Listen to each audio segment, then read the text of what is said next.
નવસારી મહાનગરપાલિકામાં ચાલી રહ્યું છે ટેન્કર રાજ. નમસ્કાર દર્શક મિત્રો, તમે જોઈ રહ્યા છો સાંઈ ગ્રુપ સંચાલિત ઝટપટ ન્યૂઝ અને નવસારી લાઈવ.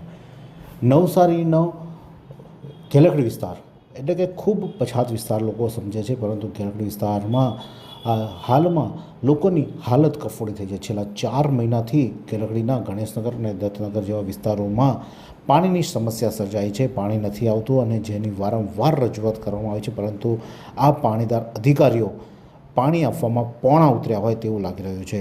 પાણી પહોંચતું નથી અને લોકોએ ટેન્કર વેચાતું મંગાવવું પડે છે અને વેચાતું ટેન્કરથી પાણી ભરવાનો વારો આવે છે. અઠવાડિયામાં 3 થી 4 વાર ટેન્કરથી પાણી ભરવાનો વારો આવે છે. લોકો નાના બાળકો હોય કે મોટા હોય, તમામ લોકોએ ટેન્કર આવે અને ટેન્કર પર લાઈનો લગાવવી પડે અને પાણી ભરવાનો વારો આવે છે.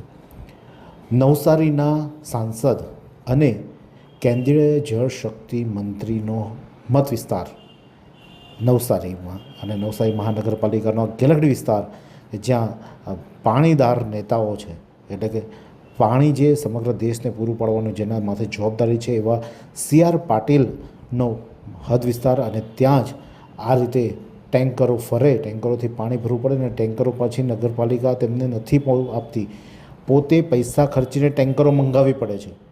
એટલે એક તો પાણી નથી આપી શકતી નવસારી મહાનગરપાલિકા, અને પાણી માંગે તો પૈસા ચૂકવવા પડે એવી પરિસ્થિતિ છે અત્યારે હાલમાં નવસારીના ગેલકડી ખાતે આવેલા દત્તનગરમાં.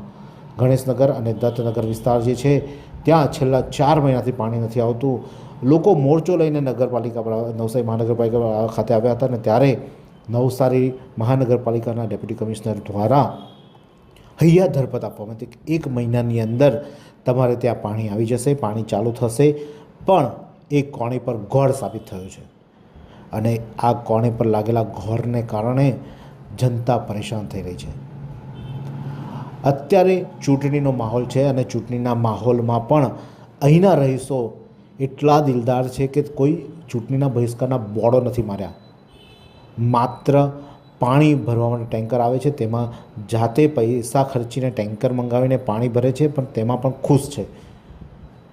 ત્યારે અધિકારીઓને શરમ આવવી જોઈએ કે આવા લોકો હોય અને તે લોકોને જો તમે પાણી ના આપી શકો તો તમે અધિકારી કહેવાને લાયક નથી. હજુ ચૂંટણી થશે, નેતાઓ બેસશે ને નેતાઓ આવશે, પછી નેતાઓનું કોલર એ લોકો પકડી શકે, પરંતુ અધિકારીને તો શું કહી શકવાના. એટલે અધિકારીઓએ વિચારવું જોઈએ. તમારા ઘરમાં જો આ પરિસ્થિતિ થાય તો શું હાલત થાય, તમને પાણી ન મળે તો શું પરિસ્થિતિ થાય.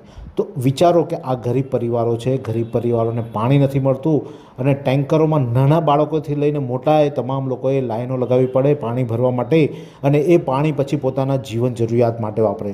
અને હા, પાણી પાછું વાપરવા માટે જ. પીવાનું પાણી તો નવસારીના દરેક ઘરમાં વેચાતું આવે છે. એ પછી અધિકારી હોય, નેતા હોય, સામાન્ય માણસ હોય કે ગરીબ પરિવાર હોય, તમામ લોકોએ પીવાનું પાણી ગામમાંથી વેચાતું લેવું પડે એવી પરિસ્થિતિ છે. અને આ પરિસ્થિતિ છે નવસારીના સાંસદ CR પાટીલ, જે કેન્દ્રીય જળશક્તિ મંત્રી છે, જેમના મત વિસ્તારમાં તેઓ ચોખ્ખું પીવાનું પાણી નથી આપી શકતા તેવા નેતાનો વિસ્તાર છે. અને ત્યાં આજે તમે આ જોઈ શકો છો કે ગણેશનગર અને દત્તનગર વિસ્તાર પાણી માટે વલખા મારી રહ્યો છે અને ઉનાળામાં નવસારીમાં ટેન્કર રાજ ચાલતું હોય તેવા આ દ્રશ્યો જોવા મળે છે.